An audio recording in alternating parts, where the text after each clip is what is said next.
In previous years, I was exposing so bright. Watch what happens when you start to pull this stuff down, either on set or in the computer, and how much richer your images start to look. This is way darker than a exposure meter wants you to be, but you're never going to get the saturation on that wall and the saturation in that sky unless you're exposing this dark. Hey everyone, and welcome to the Adorama Cinema channel. My name is Julian. I'm a director, DP, and photographer based here on the East Coast. The goal of today's video is to help you master exposure. I want to do this by teaching you a little bit more about exposure theory and giving you my insights on exposure, teaching you how to expose properly when it comes time to shoot, and in post-production helping you to dial in that look, fixing any exposure if needed, and getting your images to look just right. A couple years ago, I was talking with some friends. We were analyzing our work and what we really wanted to do and become. After looking at feature-length films and documentaries, some of the best work in the world, we sort of realized that the exposures were way darker than we were exposing. I'm going to show you some early examples of some of my work, and we're going to compare the level of exposures. Let's jump into the computer.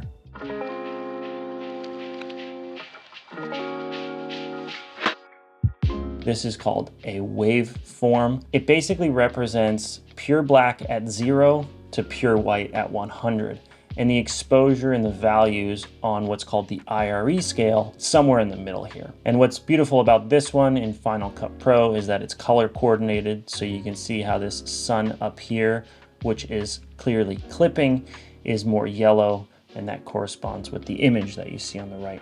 This is an image that I captured years ago. And let's compare this to a similar scene that I captured more recently. And what's the first thing that you notice? How much darker this image is. Let's move on to the next example, which is an interview I shot many years ago. You can see this gentleman's skin is represented by this skin color here. It's somewhere in the 60 IRE. And let's go to the next image in comparison, which is this image. You can see this sort of weighted average of skin tone exposure is somewhere between maybe 50 and 55 IRE, with the brightest being at about 65. And what I want you to know about exposure, it's not just a one-dimensional thing. Exposure, believe it or not, also affects your contrast and your saturation. Not many people are aware of that, but the darker your image, the more saturated it becomes. And the brighter your image, the less saturated it becomes. So if you really want those rich skin tones or rich colors, you're gonna want to expose darker.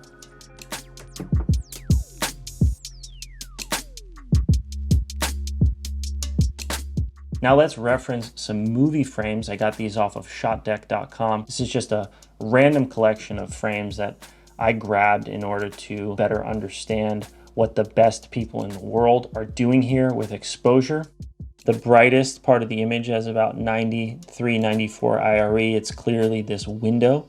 It's beautiful that there's some haze in the air to sort of soften the highlight, and these shears are there as well. You can even see the windowsill.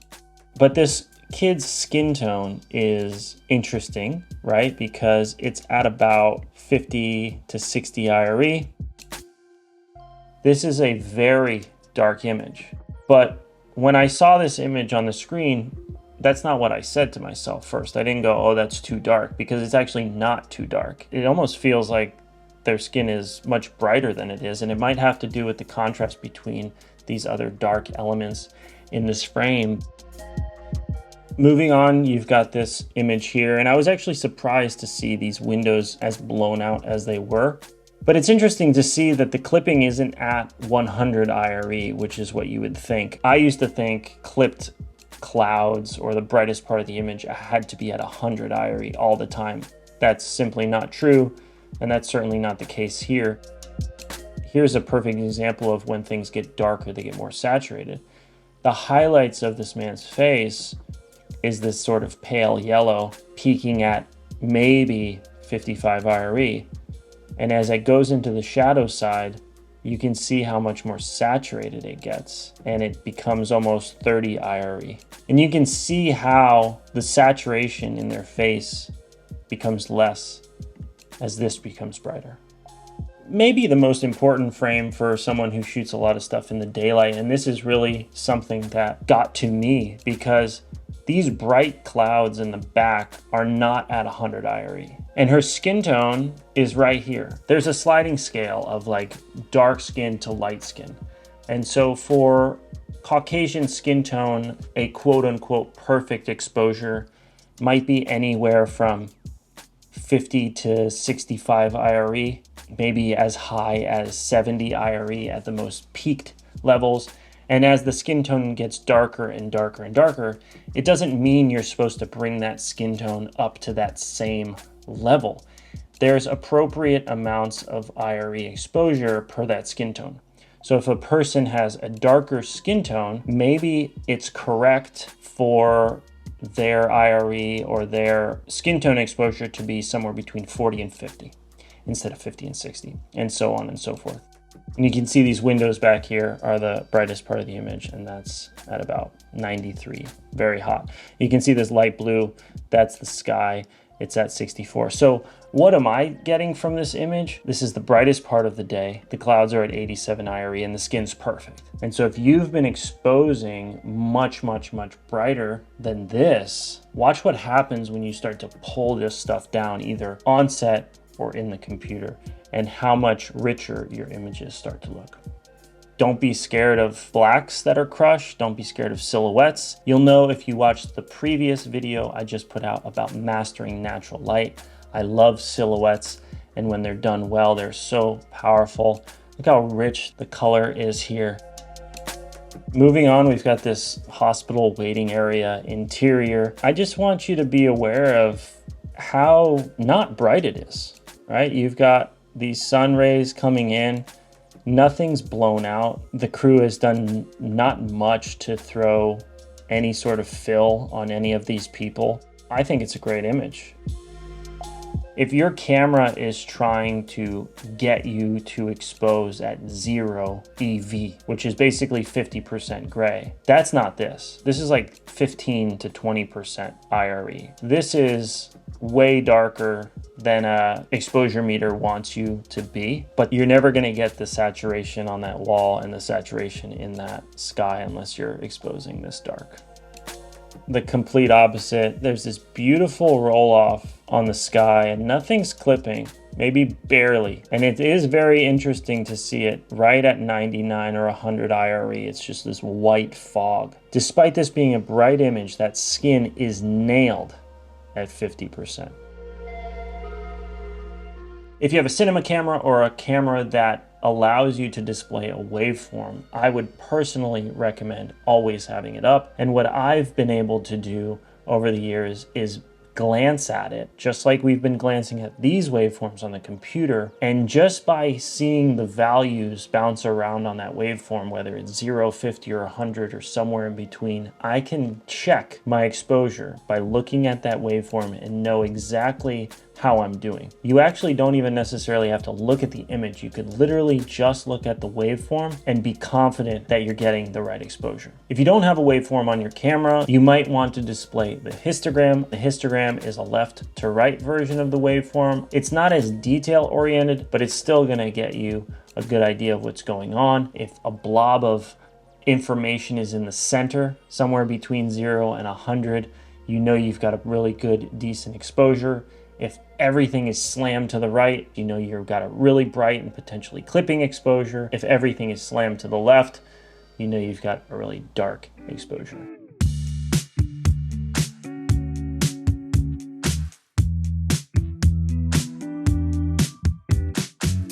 This is a property that I'm shooting. This is the exact exposure that I captured. I don't feel like I need to want to do anything to this image. Maybe I could add a little bit of contrast by pulling up the whites. I could pull the blacks down a little bit, but I don't want to go crazy because, see, we immediately lose that saturation.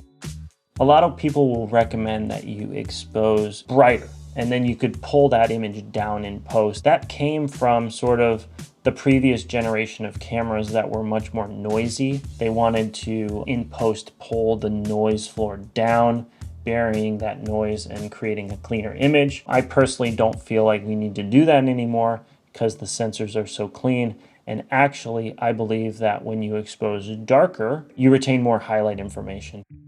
You can just see how much information there is in the highlights in this tree, the highlights here. If we were to have overexposed this image by a stop to bring down later in post, those highlights could have potentially clipped, and that's not what we want. It's a balance. I want to show the beauty of this room and how the morning light is coming in, but the morning light is harsh. You can see the sky in the background right there, right on the verge of clipping at about 94 IRE. If I exposed any darker, this interior might have been too dark. Any brighter, that background area could have started clipping, potentially being distracting. I like how there's a little bit of warmish / blue color to the sky. It's just not pure white.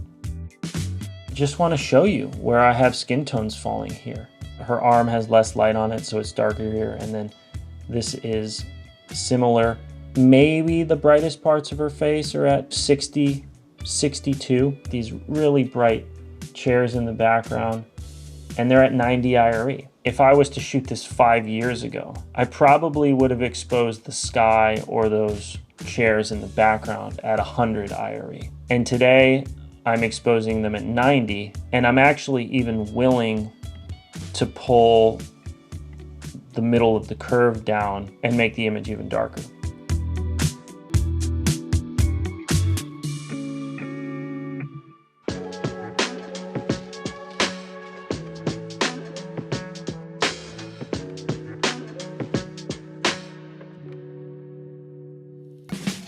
Now I want to move on to the importance of LUTs.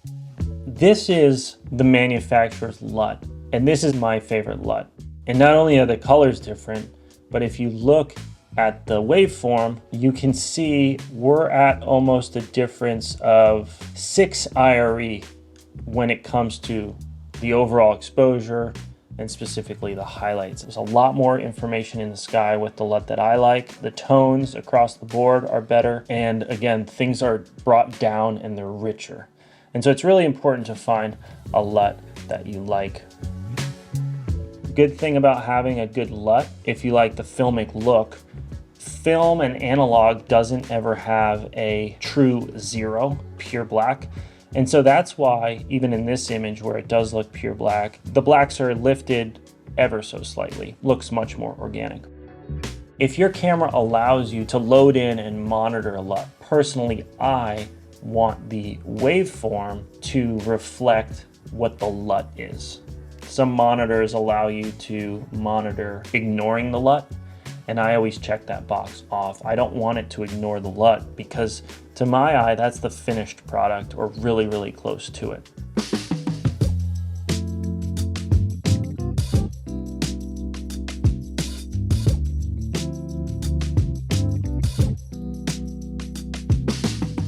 So in this last section, I want to talk about grading. More often than not, the last 10 or 20% of an image, sort of massaging it into perfection, could come in the grade. So this image just has the LUT right here on it. And as you can see, the darkest part of the image is about 5 or 6 IRE, and the brightest part of the image is at 83. It feels a little flat to me. By just pulling the blacks down a little bit, and pushing the whites up a little bit, it just adds contrast. And it just sort of brings the image home. The long lens sort of in the mountains, there's so much atmosphere. As you can see, even with the LUT, it's still quite a flat image, but I pull the blacks down, I pull the whites up. And so as I turn this on and off, I mean, it almost looks like log and a LUT, but it's not. You've got to keep pulling your image apart, adding the contrast, by pulling the blacks down and pushing the whites up, or pulling the mids down if that's what you need to do. To finally prove this point, this is the image of the early interview that we saw at the beginning of the video. And I feel like this sort of ultra lifted black defines my style from 5 to 10 years ago. And if I just pull those blacks down and those mids down a little bit. It really snaps it into reality for me. His skin got a little bit more saturated and rich.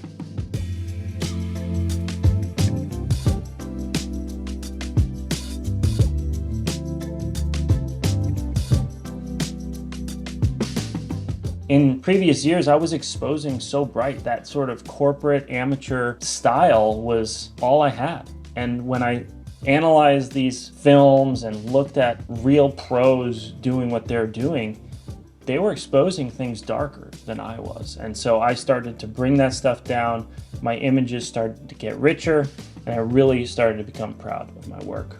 I hope this video helps. If you have any questions at all, please leave them in the comments below, and I'll be sure to answer every single one of them. And until next time, go out and shoot and have some fun.